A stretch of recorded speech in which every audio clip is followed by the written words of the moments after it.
Gene Deal annoys the shit out of me now. Gene Deal is one of these guys who's on every urban, e-entertainment type platform talking about Diddy. He was a bodyguard for Diddy, and he saw all this and XYZ. And this is going to be a short video. Look, this guy annoys me because it's not as though he worked for him for one summer and he needed to make ends meet. He worked for this man for years.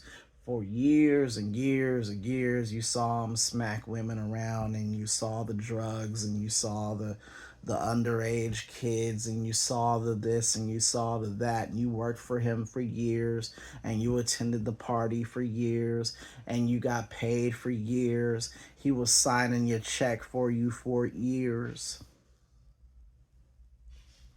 And it seems as though once that gravy train ended, we heard a lot from you. We heard a lot about what you saw, what you heard, what you experienced, who told you this, that, and the third. And then when all the allegations really came out and all the civil suits were brought against him, we really heard you running your mouth.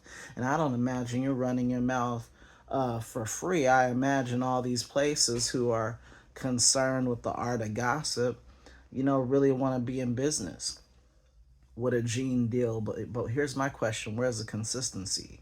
Because you're reporting all these things that you saw like it was the worst thing in the world, and indeed it is, right? You're reporting all these things, but you stood right by there and you saw it happen.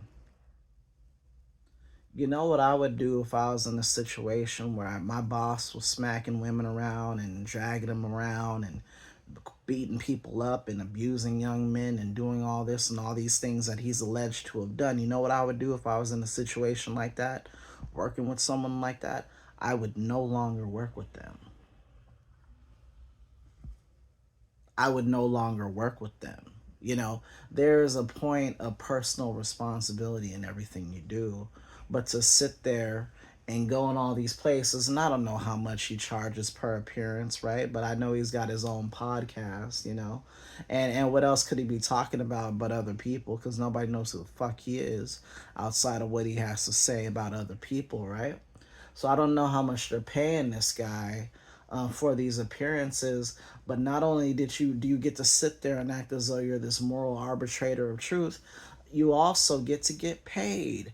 So, quite frankly, I look at this guy and I don't see like this guy who's just trying to be a whistleblower and get positive attention, or has positive intentions.